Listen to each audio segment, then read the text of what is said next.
breaking barriers and bridging the gaps between patients and doctors. Welcome to Brainstorming with the Docs and your co-hosts, Dr. Glenn Harrison and Dr. Kolby Condos.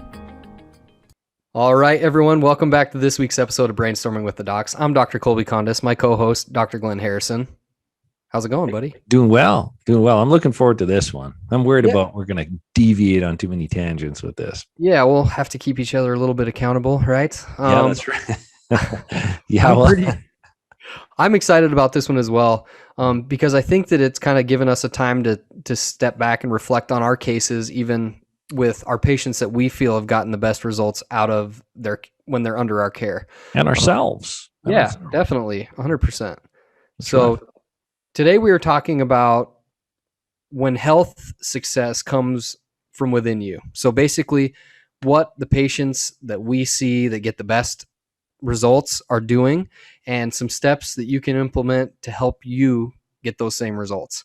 Mm-hmm. If this is your first time watching or listening to the podcast and watching on YouTube, please hit like and subscribe, turn on notifications because we're going to continue to roll out new health related topics each and every week. And hopefully we come out with something that'll help you. So yeah, health success. Like, what are some of the keys? Tell me. I think the first thing is depending on who's listening to this, if they're looking for tricks and strategies, the focal point should be not blood chemistry, not aggressive dietary changes or lifestyle changes. It should be really, what do you want in life? Why do you want to improve your health? And take a look within. And realize that the mindset shift is maybe one of the first things that you're doing. And if you're listening to this podcast, probably you're already thinking of these things. You're already kind of broke the ice and you're investigating, or who knows, maybe you're deep into it and you're trying to refine them. But mindset first, I think, and that's kind of what this is about. And it's interesting, Dr. Kolby, as we've been doing these podcasts, which we're over a year now, 2 years. Yeah, isn't that crazy? Flying.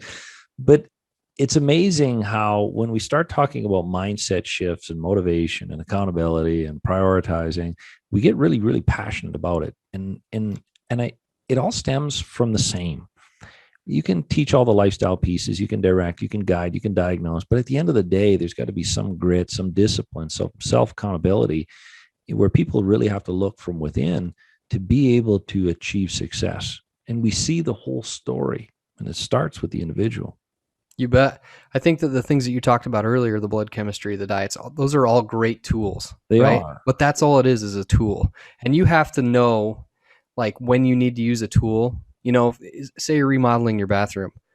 You're not going to use, a chop saw to cut your tiles. You're going to use a tile saw, right? It's the same thing with your health. You have to know, you have to have someone to help guide you, but you're the one that has to use the tool. You have to get up in the morning and grab the tools. You have to. So that's the hardest part about the cases that we see, especially is like 90% of all of our patients that get better, or of our patients that get better, 90% of them have to do the hard work on their own. Honestly, I tell most of my patients, I'm just like the architect and you're the contractor, or I'm going to give you the roadmap and you're the vehicle, That's right. Mm-hmm. I can show you the directions. I can give you the directions or the map of how we get from point A to point B and from B to C and then from C all the way to Z, but you still have to make the drive. You don't just get to go from A to Z with no effort because that's what you've been trying to do and it's not working out for you. Passive versus active care. That's right. Anybody that comes to my office, I can't fix them. I'm very clear with that. I'm very verbal about that. And I think some people get surprised. I'm not going to fix them.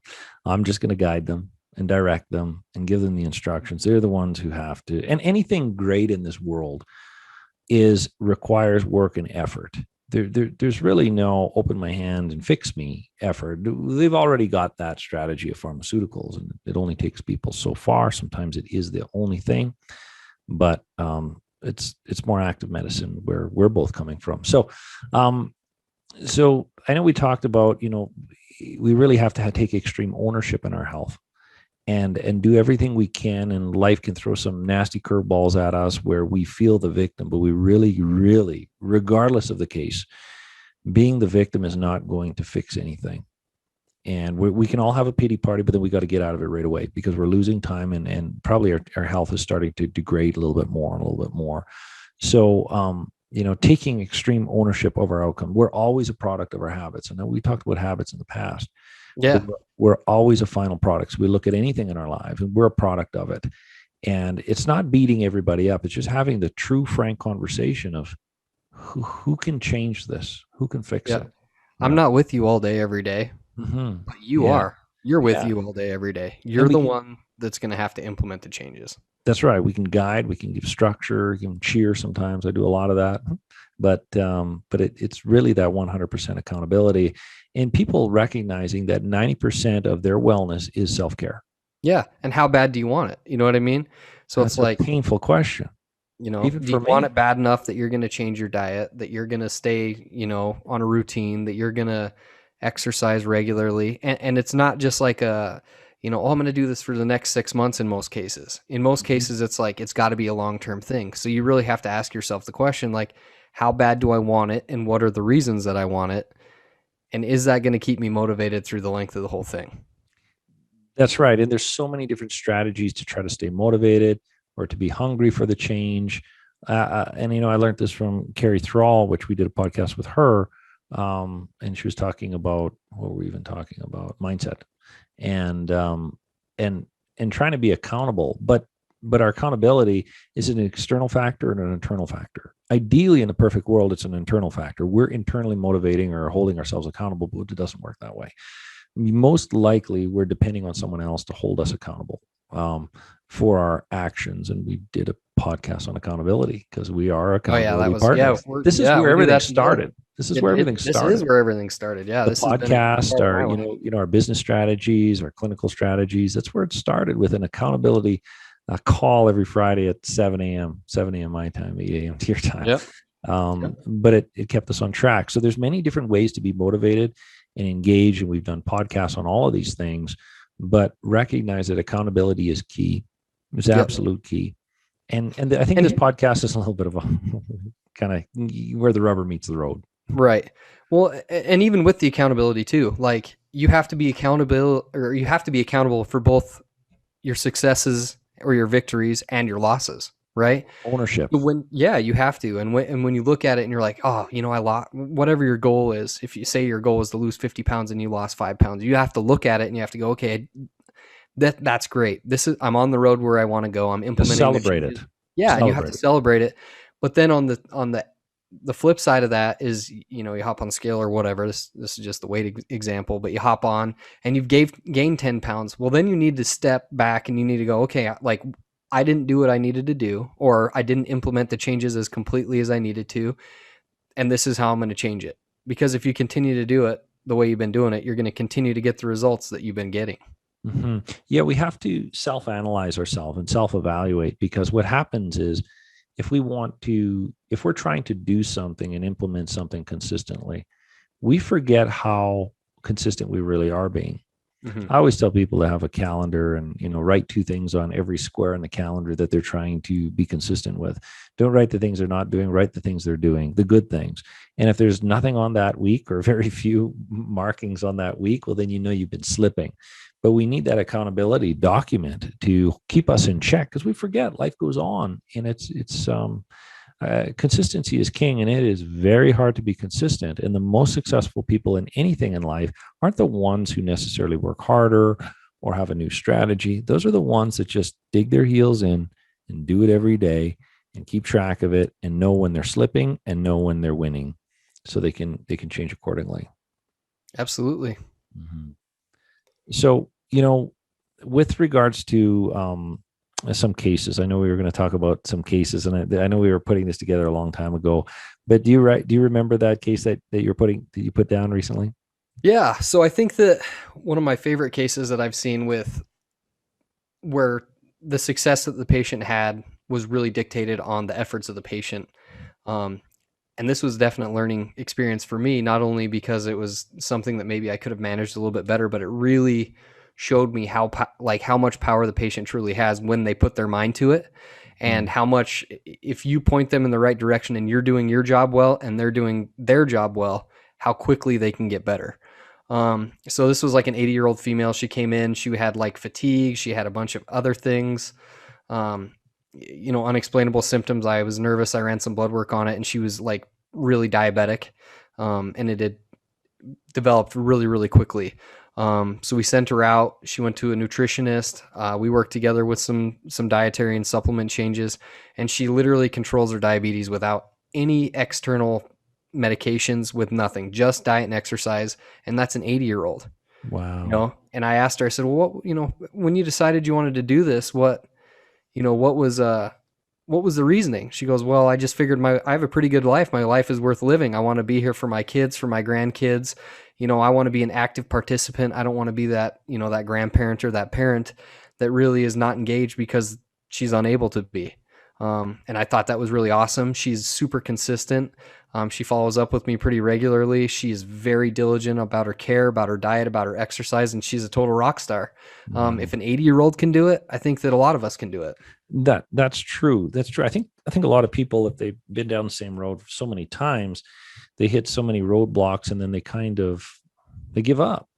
Say it can't be done. They prove to themselves it can't be done, whether it's they're like not a self-fulfilling doing it. prophecy, right? That's right. There was a lady. Now I'm thinking about this. She was mid-50s, and this was quite a while back. I was working with her. She had chronic sinusitis, and metabolism, energy, weight gain, chronic digestive issues, diagnosed with IBS syndrome, and it was going on for decades, literally decades, the majority of her life. And it's a big decision to work with any of us and decide, okay, this is what I'm going to do. And I can kind of tell now. Well, I think I can most, when people make the decision and when they're kind of, okay, I'll try this, and you can almost see it in their eyes. And she came in and she said, okay, I'm doing this. I was like, whoa, I haven't seen one of these people in a while, where it was a decision. It was literally a decision. I'm going to do absolutely everything it's going to take. My life has been in shambles. This is a different approach. We're going to look at absolutely everything. I owe it to myself, and I'm the one to do it. She decided to do it. She didn't decide, okay, I'm going to get Dr. Harrison to do it for me. And, I'm still skeptical when I start with people. And it was every step we put in place. It was right to a T. First thing that started to lift was the chronic sinus issues that were leading to earaches. That all lifted. There were procedures and everything on the ears, and it wasn't fixing anything anymore. The procedures and the medications, everything wasn't doing it anymore.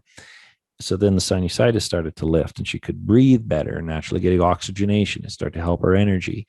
The aggressive dietary changes, by the way, and the sequences of changes to get the digestion to improve and be corrected. She followed all of that to a T. And, she was down like 60 pounds in 5 months. All of her chronic issues were away. She was interacting with sports. Her relationship changed. She was able to do things with her kids and with her husband in ways she couldn't before. She picked up old hobbies that she had in her early 20s, now that she had her health back. And when we wrapped up, and I asked her, I said, you didn't miss a beat. I'm always trying to learn from people and from myself. How were you able to be so consistent? And she said, I've been suffering my whole life. This was the last shot. I was going to do everything I needed to do. I decided. I was like, well, that's so simple.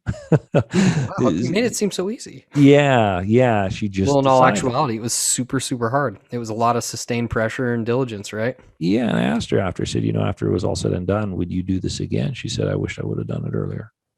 So we got to remember what, like you said, the power we really do have with the right direction. Health is the natural state of the body. It's not sickness. And even my father is the same thing. That was, I guess, coming on 2 years now, a year. Yeah, it's over a year, where we were doing the calcium heart score test. And I think we talked about this in another podcast, and the results came back so severe. And he never even had any symptoms, but he has a bad family history of cardiovascular issues. He never had any history. And, for a Ukrainian man that lives on breads and all of these grains and blood sugar spikes, and he's very active all his life. So it looks like the picture of health, but that's not what his lab said. It was really that there was going to be some cardiovascular incident, heart attack or stroke expected within a year. That was what the report came back. It was very frightening to me, my mom, my whole family. And I knew I had to have a hard conversation with him, and heaven forbid that he would follow through, because otherwise I worry every day. And when I told him, I'll never remember, it was in my living room. And my dad, he said, well, what do I got to do? And I said, it was kind of, okay. And he's the guy that would go to the bakery when there's still a bakery in a small town, and he would grab all sorts of bags of donuts and he'd go visit all his buddies and bring baking to each one of them and drink coffee. That's what he'd do on his time off, which he did a lot of. Was limited. Yeah. And he just said, what do I have to do? And I couldn't believe it. They changed, my mom and my dad changed what they did in their home and what they ate. They pulled a complete 180 in what they needed to do. And everybody was better for it. They look younger. My dad is just 70. I'm going to get this wrong, and he's listening. 71. And he has more energy. Doesn't look a day over 50. He has more energy than I do at 43. There you go. Yeah. So it's making that decision and finding out why you want to make the decision. We all have our own reasons why, but it has to come from within.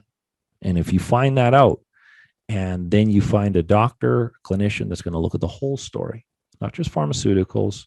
And build your roadmap to where you want to get. Then you can do it. You will do it. Yeah. So that was a perfect way to end.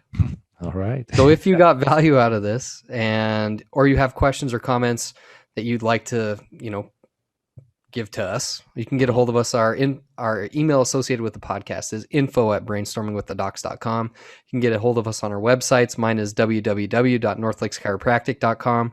Dr. Glenn's is www.drgharrison.com. And again, if this is your first time watching or you got value out of content, hit like and subscribe and turn on notifications, because we're going to continue to roll out new content each and every week. Yeah, we'll always take suggestions as well. So we're always open to that. Anyhow, absolutely. It's been a great one, Dr. Kolby. I look forward to the next one. All right, bud. Sounds good. Bye-bye.